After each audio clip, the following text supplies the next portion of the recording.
بسم اللہ الرحمن الرحیم۔ حارث بن مضرب کہتے ہیں، ہم خباب رضی اللہ عنہ کے پاس عیادت کرنے کے لیے آئے۔ انہوں نے اپنے بدن میں 7 داغ لگوا رکھے تھے۔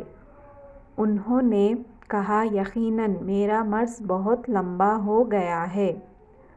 اگر میں رسول اللہ صلی اللہ علیہ وسلم کو یہ فرماتے نہ سنا ہوتا کہ موت کی تمنا نہ کرو تو میں ضرور اس کی تمنا کرتا۔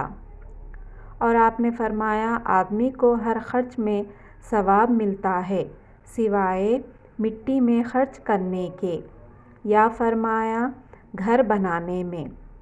رسول اللہ صلی اللہ علیہ وسلم نے فرمایا، جو شخص زینت کا لباس خالص اللہ کی رضامندی اور اس کی تواضع کی خاطر چھوڑ دے، باوجود یہ کہ وہ اسے میسر ہے، تو اللہ تعالیٰ ایسے شخص کو قیامت کے دن تمام خلائق کے سامنے بلائے گا تاکہ وہ اہل ایمان کے لباس میں سے جسے چاہے پسند کرے اور پہنے۔